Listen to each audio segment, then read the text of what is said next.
Welcome to the Second Half Stewardship podcast. We believe that God owns it all, and our response as Christians is to live generous lives. I'm Spencer Hall, a certified financial planner. And I am Austin McLaughlin. As former full-time missionaries in the United States and overseas, Spencer and I approach managing our personal finances through the lens of biblical stewardship. Journey with us as we explore how to be generous stewards of our money, time, relationships, gifts, and experiences.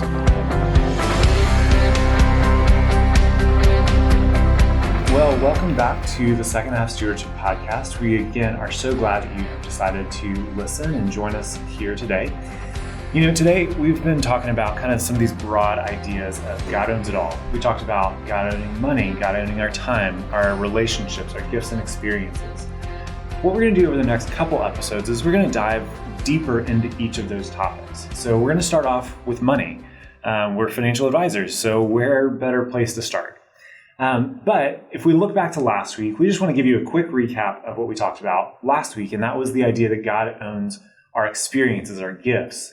And we looked at Genesis chapters 1 and 2. And in Genesis chapters 1 and 2, God creates the world. He creates man and woman. He makes them in their image and God's image and his likeness. And then he sends them out to be cultivators of the world. He sends them out to go do work. And Andy Crouch talks about the 5 C's of culture. And in that, we looked and we saw that we are called by God to be co-creators with him in this earth. And so he gives each of us these unique gifts and talents to be able to then serve the world, to serve and bless God and be a part of his kingdom coming here on earth. And so that's where we sit at this point. We've gone over that idea that God owns our gifts and experiences. So with that being said, Spencer, where does Dracula keep his money? I don't know. Where? It's in a blood bank. Oh. You know, we talked about a riverbank. We talked about a snowbank. I thought you might have gotten that one. I guess I'm slow on the uptake here. That's all right. We don't have any more banking jokes, but that's okay. That's probably run its course. I think it has. So we want to dive again deeper into this idea that God owns our money. And one of the ways that we really want to unpack that is through a concept that Ron Blue and some others have come up with that labels each way that we could use our money. And that comes down to this concept of live, give, owe, and grow. So we can use our resources to live. We can buy groceries. We can pay our rent. We could pay the mortgage. Those resources in live are principally those that we use on a day-to-day basis to take care of our expenses, the way that we go about our life. So we have live, then we have give. The give piece is what we give first back to God, but also to other institutions, to other people. So we think about give beginning with our tithe, beginning with whatever we are giving back to our local church, to other charitable institutions, to people around us. So we have, again, live, give, owe being the third one. And owe has a couple of different parts to it. Owe, the first part is what we owe in terms of our debt. And so if we have a mortgage, if we have other debt, maybe student debt or a car loan or something like that, then we can use resources to be able to pay off that debt. We have, of course, an interest payment, an interest piece of that, and then usually a principal piece of that we're paying down. So that's the first part of owe. A second part of owe would be taxes. So as we have income that comes in, we're going to have some amount that we pay out tax-wise. If we purchase things, of course, we have some sales tax, and there's other ways that taxes impact us, but we're talking a lot here about the federal income tax from a standpoint of we have that income and immediately there's a deduction or we've got to pay it at a certain period there. And then finally, we go through again, live, give, owe, grow. That last piece would be those resources that we allocate towards savings. And oftentimes if we're thinking about a way to set up a budget, what we would actually do is say, well, resources come in, and instead of thinking live, give, owe, grow, we think in a little different order, and we'll get into that. But we think about, we receive resources, so the first thing that we want to do is come back to that giving side of things perhaps saving thereafter, and then thinking about living and what we owe there as well. So we'll dive into that more, but that's our general trajectory today, is unpacking that framework and then really grappling with that question of how much is enough as we think about God owning our money. Because if we come back to our central thesis, it is that God owns it all. And if he owns our money, then we need to have ways that we think about how we utilize our money that help us, support us in a way that gives us that opportunity to be a good steward. Right. So can you start to unpack a little bit, maybe, Austin, where the culture comes and has a little different view of money? Yeah, absolutely. And I think coming back to that idea of give, grow, live, owe, or however we want to frame it, it doesn't have that same like spark as live, give, owe, grow. Sure. So when you hear live, give, owe, grow, remember them as categories, not where to start and where to finish. Right. So a couple of quotes, and we're going to talk a little bit about John Mark Comer's book, The Ruthless Elimination of Hurry. I think there's just a lot. He's got a chapter on simplicity that I think it really illuminates some of where culture is going in this. But I'm going to start off with a quote from Voltaire. And he says, this is in like the 1600s, I think is right, maybe early 1700s, so a long time ago. But he says, when it is a question of money, everybody is of the same religion. I looked it up in French. I don't know French. I was going to try to say it in French, but I decided I would butcher it. I'm going to repeat it again. When it is a question of money, everybody is of the same religion. So again, coming back to John Mark Comer's book, The Ruthless Elimination of Hurry, he's got this chapter on simplicity that I think illuminates some of those undergirdings of, especially, we both live in the United States. And so it kind of undergirds that. What is an American ideal of how do we spend our money? How do we use our money? And in that book, he says that one of the Lehman Brothers, or one of the founders of the Lehman Brothers, or maybe he was on staff there, he said, we must shift America from a needs to a desires culture. People must be trained to desire, to want new things even before the old have been entirely consumed. We must shape a new mentality. Man's desires must overshadow his needs. And I think, we look at the last century of our existence in the United States. And previously, before the Industrial Revolution, we've talked about this, but a lot of people were agrarian. And so what you had was what you needed by and large. Right. You might spend a little bit on your needs, but by and large, it was a lot of needs-based spending. But then even in the early 1920s, not 2020s, in the early 1920s, a journalist observed this about America. A change has come over our democracy. It's called consumptionism. The American citizen's first importance to his country is now no longer that of a citizen, but that of a consumer.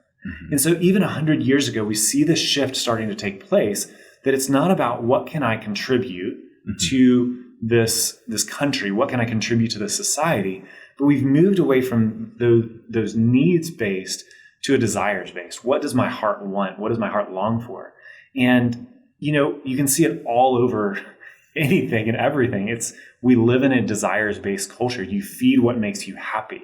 And if it doesn't make you happy, then don't do it. Right. But it's not, there's no substance behind it. There's no, to quote Charles Taylor, there's no framework. There's no moral source that gives it its potency. Yeah. It's simply, what do you want? Go chase it. Right. Well, and we even see this on a broader level when we see economists who are interviewed on financial news channels, because oftentimes if they see the savings rate among people in our culture drop, they hit the panic button because they say, well, the consumer is not healthy. The consumer's saving too much. We're not going to have people out shopping in the way that they need to, so that we have the level of revenue for our companies and the resulting profitability. It all is chasing that GDP growth. It is chasing that corporate profitability ultimately that drives so much of the way that economists view even the way that we save, even if we're saving and we're saving to use it for ourselves. Right. And Comer goes back to that, and he says that after 9/11, one of the things that Bush did in a speech right after 9/11 was say, essentially go shopping. Yeah. Like return to a semblance of normalcy, which means go spend money. Right. Like, let's not let these terrorist attacks stall our economy. Right. Go spend your money. Right. Like, we are reeling from a tragedy. Right. And instead of sitting in the sorrow and grief, and we did, but he's saying, go spend money. Right. Go get back to normal. Right. Get back to the ways that we distract ourselves, basically. Yeah. Which is such a telltale sign of the way that we deal with grief. Yeah. The way that we deal with the challenges of being mortal. Right. We distract ourselves with spending, and ultimately we forget about it. Yeah. And I think, coming back to this live, give, owe, grow framework, it's that live piece is the real piece that a lot of United States consumers focus on. Mm-hmm. It's that live. And we forget the giving piece, which is really, Ron Blue will say, the way to break the power of money is through giving. Yeah. And so we'll spend more time on that. I think we're going to talk a lot about giving and the joy that it produces. But right. We're going to go ahead and start off, and we're going to look at Hebrews chapter 13, specifically verses 5 and 6. So just some context of this. This is throughout Hebrews, the author is regularly reminding the people to hold fast to Christ. And we have just moved through chapter 11, which is the Hall of Faith chapter. We've moved through chapter 12, which at the very beginning, in verses 1 and 2, the author is saying, lay aside every weight and sin that clings so closely, and run with endurance the race that was set before us, looking to Jesus, the founder and perfecter of our faith. So what are some other contextual points from Hebrews that are important here? Well, I think going back to that, again, that hall of faith that you've talked about in chapter 11, we just see the heroes of the faith. And so the author is really getting in and reminding us about the way that we run the race and those hindrances that can keep us from following in the footsteps of the fathers and mothers that have given us a great example. Yeah, absolutely. Yeah. So again, some of these exhortations that the author is pressing us into is how they can walk with Christ in a broken world, how the readers of the letter of Hebrews can walk with Christ in this broken world. And within this section, the author is commending the readers that God disciplines those that he loves, which leads to fruitfulness. Right. He's saying, strive for peace, allow no root of bitterness to spring up, avoid sexual immorality, show hospitality to strangers, remember those in prison, keep the marriage in honor, don't commit adultery, remember and obey your leaders, pray for your family of faith. So this is the framing that we're getting this. And so chapter 13, verses 5 and 6 says, keep your life free from love of money and be content with what you have. For he has said, I will never leave you nor forsake you. So we can confidently say, the Lord is my helper. I will not fear. What can man do to me? So Spencer, you want to unpack that a little bit for us? Yeah, so, we see first there this reminder that God and money cannot be served at the same time. It's really the only example, if we go back to Jesus's words in Matthew 6, where we see actually God and money as two different paths. We don't hear Jesus talking about sexuality as an idol. We hear him talking about money as an idol. So you can't serve God and money. Keep your life free from the love of money. Be content with what you have. We must not love money, and we just can't come back to that enough. At the same time, we've got to say Christ's nearness is what we're looking for. We're looking for that level of contentment because we might not have money, but we could still lust for money. So we want to be content in whatever way the Lord has placed us there. Again, we go back to the quote from Ron Blue that you surfaced earlier. Money, giving breaks the power of money.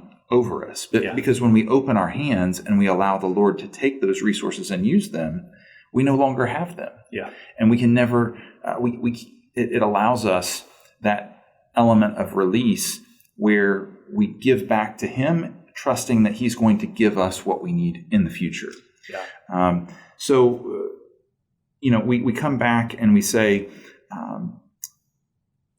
if we're living on resources, the less that we live on, the more it allows us actually to open our hands and to give. Yeah. So really, if we think about kind of setting the stage for how we think about live, give, owe, and grow, in a very simple example there, if we're pursuing contentment with Christ, if we can set our living and owing and growing at modest levels, it gives us the greatest opportunity to give and then to break the power of money that's over us, that's over really our culture that keeps pushing on us. Right, absolutely. And I think we look back at this passage, we look at passages that Christ has spoken, and He's not saying you can't use money. Right. There's an impossibility to live in this world and not use money.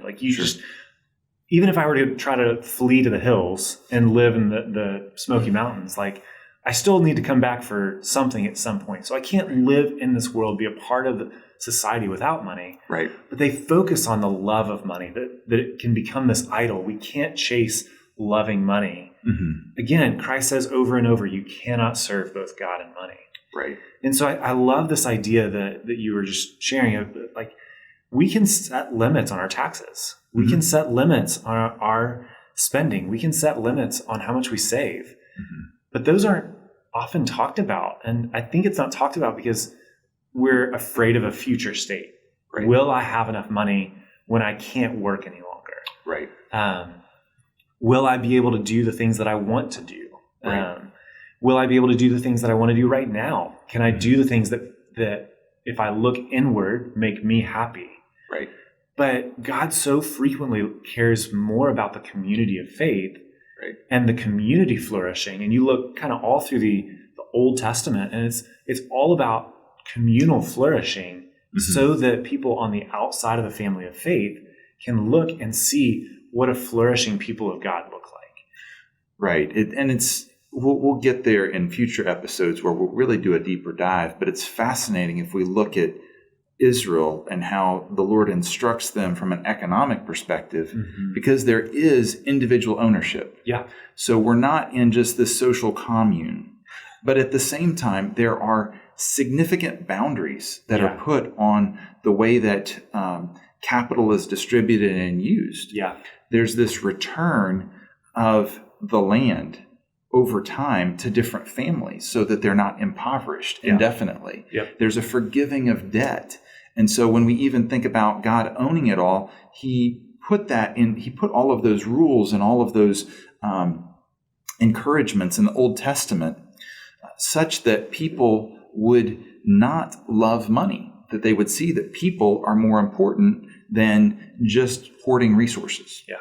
But oftentimes we don't really get into the Old Testament enough to see the dynamics there. We just see people, quote one text or another, but not really see the entire overarching structure of the economics of Israel. Yeah.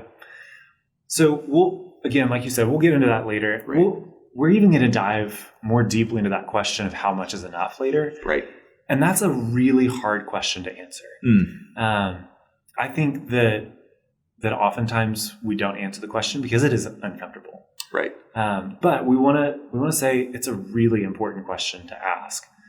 And it's not just how much is enough for me, it's how much is enough for those around me. Yeah. And I think we've said it before, but it's this idea that Christ looks at not just how much we give, but He's really looking at how much we're keeping for ourselves. Right. We live in a very wealthy country. We live in a very wealthy time and place. And I think Christ is going to look at us and say, how much were you keeping for yourself and not giving substantially away to the people that needed it the most? Well, and that's the role of the steward rather than the owner. Yeah. If we look at this from a perspective that we are the owner of the resources that are in our bank accounts or investments, or we own our homes, then we say, well, I could give this or I could give that. But if we know that we are the steward, then the question gets reversed as you talked about. Yeah.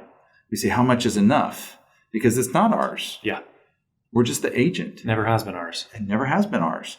So that is a very different way that we can flip the question that actually is much more of a biblical way to look at our finances. Yeah.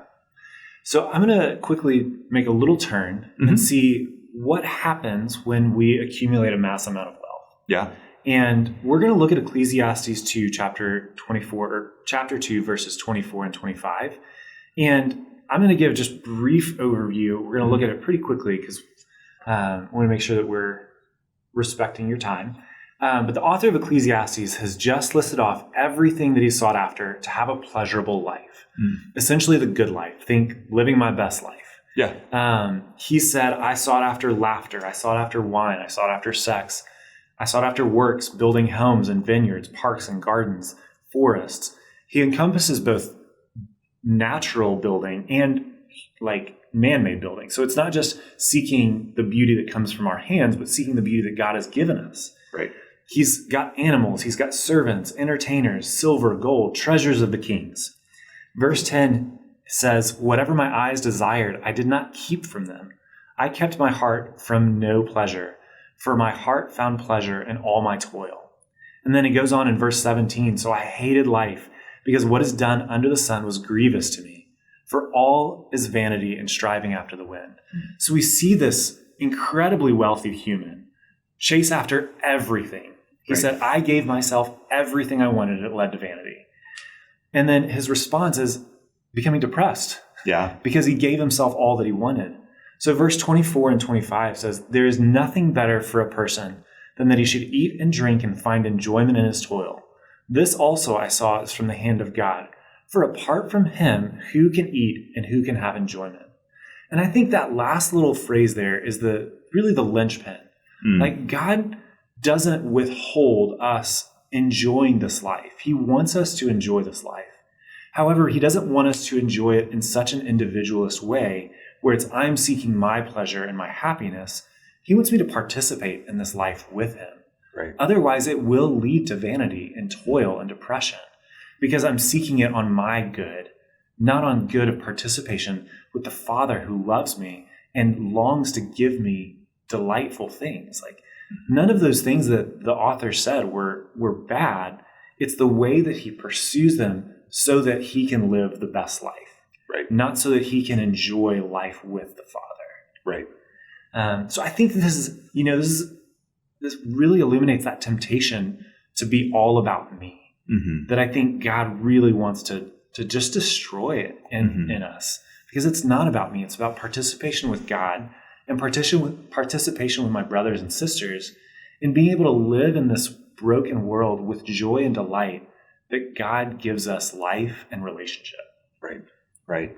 And I think it's so important to come back to that, what he gives us and the love that he has for us, because this is not something that we ever, as we have this conversation, we ever want to be casting on people as if there are a series of rules that need to be abided by and there are heavy burdens. If we look at Jesus's teaching, if we truly embrace them, then our burden is very light. Yeah. Because the view that he gives us is so much more freeing. Yeah.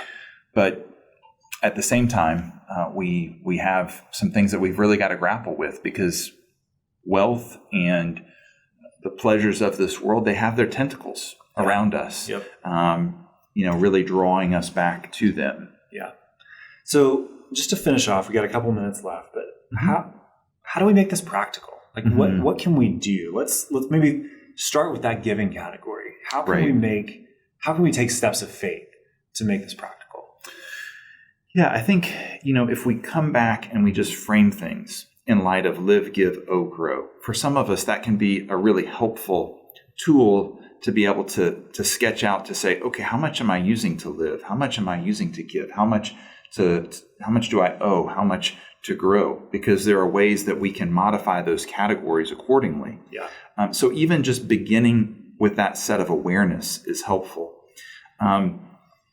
I think as well, the more that we can start to shift the conversation, not to how much am I giving, but how much am I keeping? Yeah. If we ask that to ourselves each day and we start to evaluate our spending in light of maybe what God is inviting us to do from a giving side of things, if we can position it not so much as I need to give X amount, but okay, I have an opportunity to spend a little bit more for a nice meal for perhaps myself, a spouse, a friend, whatever it might be. Or I could be a bit more simple here and I could be able to help a friend over here. I think the Lord can use that juxtaposition to help us to make decisions that really line up in a way that brings us joy because we're lined up with the Father. That. And, I had a friend that preached a sermon on Psalm 90, and he illuminated this idea that sometimes we sing from joy. We experience the joy of the Father when we sing. Right. Sometimes we sing for joy. We're not experiencing joy in the moment, so we sing so that God can transform our hearts to be joyful. Right. And I think giving is the same way. Sometimes we have to give from joy, or sometimes we get to give from joy. We are experiencing joy from the Father and we can give. Sometimes I need to be reminded that it is an honor and a blessing that God has given me these things. And so I give for joy. Right. I'm looking to the Father and saying, this is yours.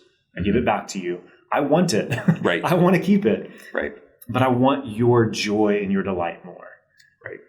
And I think we do that not just as we think about giving back, again, positioning ourselves as stewards. How much am I keeping? Not just even for our lives, but as we think about the saving side of things. I think we think about it for the next generation as well.